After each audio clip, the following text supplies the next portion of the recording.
স্বাগত আরো একবার, আপনারা আছেন একাত্তরে, চলছে সংবাদ সংযোগ। দর্শক, নতুন বছরের বাজেট ভাবনা নিয়ে একাত্তর টেলিভিশন এবং পলিসি রিসার্চ ইনস্টিটিউট PRE এর আয়োজনে এক গোল টেবিল আলোচনা চলছে এই মুহূর্তে রাজধানী বনানীতে। আমরা সরাসরি চলে যাচ্ছি সেখানে। এখন এখানে আমাদের নিকট অতীতের বছরগুলোতে দেখা যাচ্ছে যে 20, 15 বা 12, 13 এর বেশি হচ্ছে না। তার এগেনস্টে 30% গ্রোথ দিয়ে 1.76। এখানে এতে দুইটা জিনিস আসে। একটা হচ্ছে যে একটা পুশ ফ্যাক্টর দরকার আছে, এটা ঠিক, যে যেহেতু আমাদের ট্যাক্স জিডিপি রেশিও কম, যেহেতু আমরা দেখছি যে অনেকগুলো পটেনশিয়াল এলাকাকে আমরা এখনো ট্যাপ করতে পারিনি, আমাদের একটা চাপ সৃষ্টি করতে হবে। এই যুক্তিতে একটা অ্যাগ্রেসিভ লক্ষ্যমাত্রা ধরা হয়তো একদিক থেকে ব্যাখ্যা করা যেতে পারে, হতে পারে। কিন্তু মুশকিলটা হচ্ছে যে আমি ট্যাক্স অঙ্ক কষে যখন 1.76 ধরছি, অর্থাৎ আয় হবে মনে করছি, সেটা ধরেই কিন্তু আমি ব্যয়ের বাজেট করছি।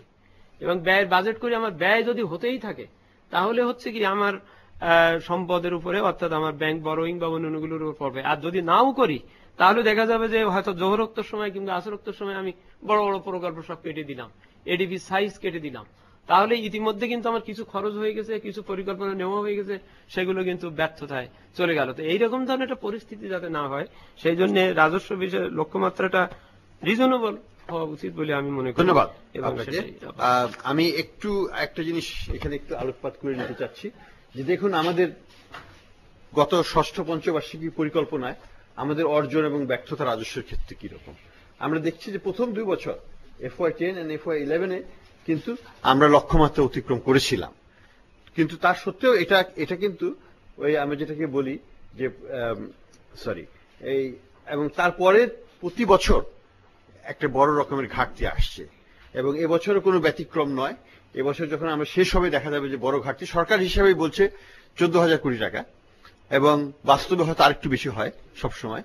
কাজে এবং সরকারের হিসাবেই এই প্রবৃদ্ধিটা হবে 30% বেশি, এবং ঘাটতি যদি হয় এই 1,35,000 কোটি টাকা থেকে যদি ঘাটতি হয়, তাহলে এটা কিন্তু 33 থেকে 35% হয়ে যেতে পারে প্রকৃত লক্ষ্যমাত্রা। প্রকৃত প্রবৃদ্ধি, রিকোয়ার্ড প্রবৃদ্ধিটা কিন্তু 35% হয়ে যেতে পারে। তো 30 থেকে 35-এর মধ্যে। কাজে এটা কতখানি বাস্তব সেটা কিন্তু আমাদেরকে চিন্তিত করছে সেই বিষয়টাকে।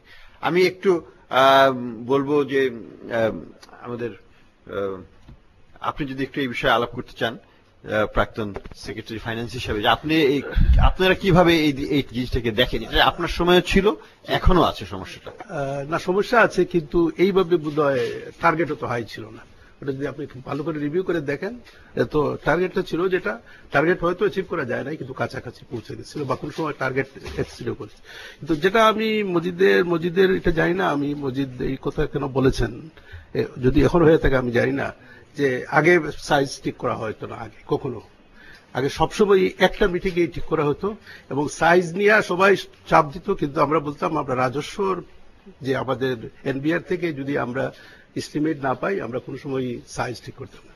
আর সাইজ নিয়ে আপনি যেটা বলছেন, সাইজ তো আরো বহু বেশি দরকার আমাদের। ইনভেস্টমেন্ট ইন ইনফ্রাস্ট্রাকচার আমাদের নাই।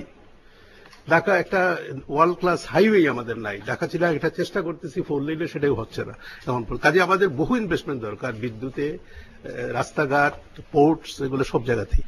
সেই হলো না। কিন্তু কথা হচ্ছে দুইটা জিনিস ইতিমধ্যে বসে কেউ বলেছেন। একটা হলো যে আপনি এটা খরচ করতে পারেন। এই যে উনি বললেন যে 100 কোটি টাকা দেওয়া হচ্ছে বছরের পর বছর, কিন্তু খরচ তো করতে পারতেছেন না। খরচ করার সক্ষমতা অর্জন করতে হবে, খরচ করার মতো পরিকল্পনা থাকতে হবে।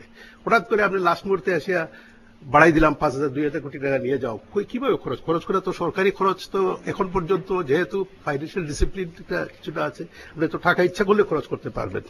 তো কাজে এই বিষয়টা দেখা দরকার। কিন্তু আমি যেটাতে গুরুত্ব ছিল, তো আপনার আলোচনা এখনই শুরু হবে, এটা যে ব্যয়ের সাইডে, সেটা হইল যে আপনাকে এই কতগুলা জিনিস, এই যে রাজস্ব ঘাটতি তো হবেই, ঘাটতিটা এক্সপেক্টেড, এবং এটার মোকাবেলা করার জন্য এই যে আপনার ডেফিসিট, এই যে উনি বললেন একটা কথা, পার্সেন্টেজ নিয়ে আমরা হ্যাপি, কিন্তু এই যে 90,000 কোটি টাকার মতো আপনি সাইজ করতেছেন, এটা ম্যানেজ তো করতে হবে। এই টাকা তো, ওইটা তো আর পার্সেন্টেজ মানবে না, ওটা তো আপনাকে এক্স্যাক্টলি দিতে হবে টাকা। সেই টাকাটা আপনাকে আর একটা, এটা থেকে পরিত্রাণ পাওয়ার উপায় হইল, একটা হইল যে আপনার প্রথম হইল আপনার যে সহজ শর্তে যেটা আপনি আনতে পারেন, সহজ ঋণ, যেটা আপনার সুদের হার কম, সেটা বৈদেশিক সাহায্য। সেইখানে দেখেন আপনি কি অবস্থা। আমাদের পাইপলাইনে কেউ বলে 19 বিলিয়ন, কেউ বলে 20 বিলিয়ন পড়ে আছে। এবং সেটা দেখে কি কিছুই আমরা করতে পারি না, বছরের পর বছর খালি অঙ্ক বাড়তেছে, কিছুই করতে পারি না।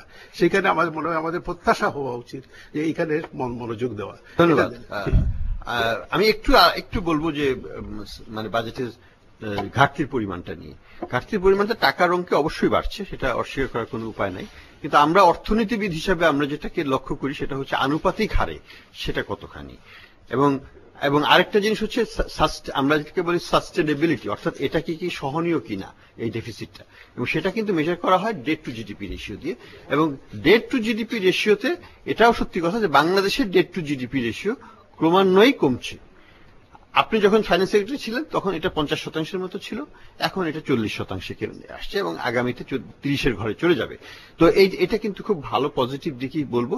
তবে এটাও সত্যি কথা, আমি ফুললি এগ্রি আপনার সাথে যে আমরা এই আভ্যন্তরীণ খাত থেকে যে ঋণটা নেওয়া হচ্ছে সেটা এবং বিদেশি খাতের ঋণের পরিমাণ প্রায় সমান সমান, কিন্তু আভ্যন্তরীণ খাতের ঋণে আমাদের সুদ দিতে হয় 80%, 80% যায় আভ্যন্তরীণ খাতের ঋণ শোধ করতে আর 20% যায় বিদেশি খাতের ঋণ শোধ করতে। কাজে এটা 4 গুণ 5 গুণ বেশি কস্টলি আমাদের জন্য, বিশেষ করে ন্যাশনাল সেভিংস স্কিমের ব্যাপারে। এবং এখানে আমাদের সব একটা দাবি ছিল যে সরকার যেন ইন্টারেস্ট রেটটা কমিয়ে দেয় ন্যাশনাল সেভিংস স্কিমে। ঘোষণাও এসেছে, কিন্তু নোটিফিকেশন নাকি এখনো হয় নাই। আমি এখনো জানি না, কোনো কোথাও দেখতে পাচ্ছি না যে নোটিফিকেশনটা কবে হবে। হয়েছে?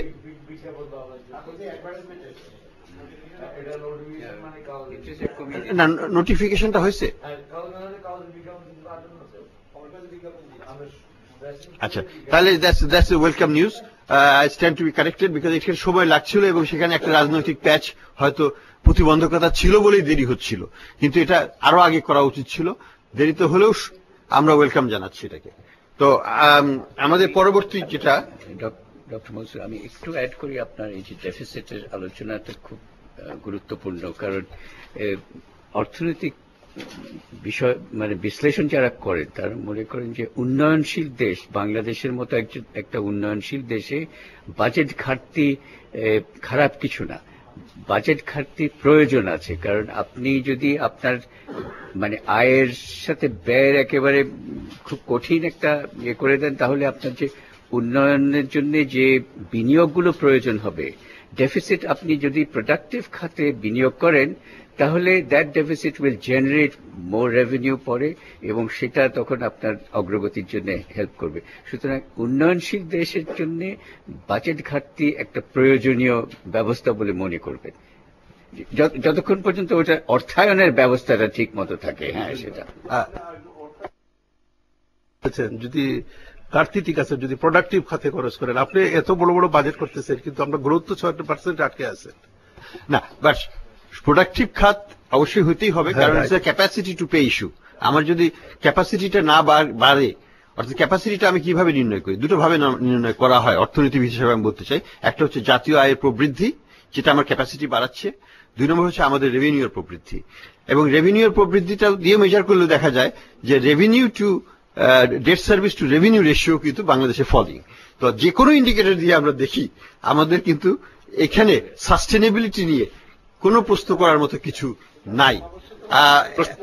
ওই দিক থেকে বেশ কিছু হাত উঠেছেন, আমি প্রশ্ন করতে পারি জাহিদ সাত্তারের কাছে। এবং একটা প্রশ্ন আছে যে এই যে সিদ্দিকুর রহমান সাহেব যেটা বলছিলেন যে 19-20 বিলিয়ন ডলার পরে আছে, আমরা ব্যবহার করতে পারছি না, লোকাল রিসোর্স থেকে করছি, এটাকে এই কারণে যে ওখানে টার্মস এন্ড কন্ডিশনস অনেক ক্রিটিক্যাল, অনেক মানতে হয়, লোকাল টাকা 9-6 করা যায় বেশি, সেই কারণে কি এটার প্রতি আগ্রহ বেশি কিনা? এটা এখন আমরা সবাই জানি। টার্মস কন্ডিশন তো আছেই, মানে এগুলি তো কনসেশনাল এইড, মানে মানুষ যেসব উন্নত দেশ থেকে যে এই এইডটা আসে সেই দেশের মানুষদের কাছে তাদেরকে জবাবদিহি করতে হয় যে এইডটা দেওয়া হলো বাংলাদেশে, এটাকে ঠিক মতো ব্যবহার করা হলো কিনা, সেই জন্য টার্মস এন্ড কন্ডিশন আছে। কিন্তু টাকাটা ইউজ করা সহজ আর কি, মানে এখানে 9-6টাও সহজ হতে পারে। কারেক্ট। এই জন্য দেখা যায় যে সবসময় লোকাল টাকাটা শেষ করার পরে বিদেশি টাকাটার দিকে হাত যায়, বাধ্য হয়ে, নিতান্তই বাধ্য হয়ে। এই কারণেই এই অবস্থা হয়েছে এবং এটা চেঞ্জ হওয়া দরকার। সোহেল আহমেদ চৌধুরী, আপনি একটু বলবেন? আমি লো কস্ট ফান্ড নিয়ে সিদ্দিক চৌধুরী যেটা বললেন, আপনারা যেটা বললেন, সেটা একটা কথা বলি। সেটা হচ্ছে যে আজ থেকে 10-12 বছর আগেও ইআরডি যারা বৈদেশিক সহায়তা নিয়ে কাজ করে, 2 জন অতিরিক্ত সচিব এবং 6 জন যুগ্ম সচিব ছিলেন। আমি সেদিন টেলিফোনের তালিকায় দেখলাম 6 জন অতিরিক্ত সচিব এবং 16 জন যুগ্ম সচিব, 22 জন। 8 জনের জায়গায় 22 জন। 8 জনের জায়গায় 22 জন করার পরে, ঊর্ধ্বতন কর্মকর্তার সংখ্যা বাড়ানোর পরে আপনার ইমপ্লিমেন্টেশনটা বাড়লো, কাজটার অগ্রগতি হলো, না অধিক সন্ন্যাসীতে গাজন নষ্ট হলো? এটা একটু ভেবে দেখেন।